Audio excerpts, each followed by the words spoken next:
FP LMIS পোর্টালে first interface. এখানে 5টা অপশন আছে: current stock, indent, issue, acknowledge, issue to client, এই 5টা। তো এর মধ্যে অ্যাকনলেজ এই অপশনটার বিষয়ে বলবো। অ্যাকনলেজ অ্যাকচুয়ালি এইরকম যে হায়ার অথরিটি যেটা আছে, যেমন এটা পিএসসি, এই পিএসসির উপরে যেটা আছে বিপিএসসি থেকে যখন কোনো কমিউনিটি আমাকে পিএসসিতে ইস্যু করছে, তখন আমি যতক্ষণ না অ্যাকনলেজ করছি, অর্থাৎ স্বীকার করছি অ্যাকনলেজের মাধ্যমে, ততক্ষণ কিন্তু আমার কারেন্ট স্টকে সেই কমোডিটি কিন্তু অ্যাড হবে না, ঢুকবে না। তো অ্যাকনলেজে আমি ক্লিক করে দেখাচ্ছি। এবার এখানে যে নিচে লেখাটা আছে ইস্যুইং স্টোর, এমডি বাজার, RACHC, তো এই ডিটেলস নিচে যা লেখা আছে, এই যেমন ট্রান্সফার নাম্বার, ট্রান্সফার ডেট, ইত্যাদি ইত্যাদি, এবং এই লেখার ওপর আমি একটা টাচ করব।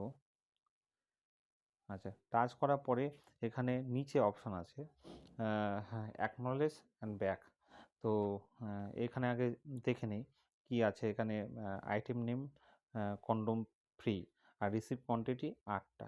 তো আমি এই 8টা কন্ডোম এখানে আমি এই 8টা যে কমোডিটি আমি এখানে পাচ্ছি, তো সেটা এখনও পেন্ডিংয়ে আছে।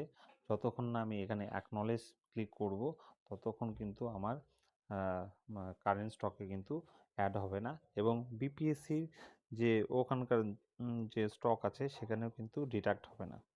তো আমি একবার দেখানোর জন্য, কনফার্ম করার জন্য, আমি কারেন্ট স্টকের এই অ্যাকনলেজ করার আগেই কারেন্ট স্টকটা একবার দেখিয়ে নিই আমার কারেন্ট স্টক কী আছে। ব্যাক করার পরে হোমে ক্লিক করলাম, এবার কারেন্ট স্টকে ক্লিক করলাম।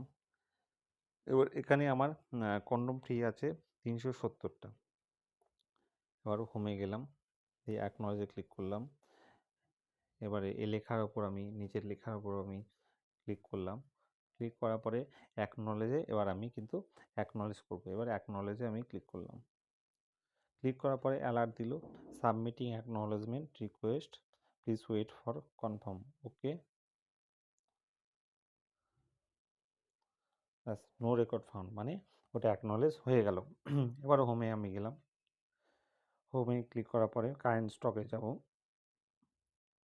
কারেন্ট স্টকের পরে এবার এখানে দেখুন কন্ডোম ফ্রি, এটা কত আছে, 378টা হয়ে গেছে। এইটাই আমাদের অ্যাকনলেজের অ্যাকচুয়ালি সিগনিফিক্যান্স। Thank you.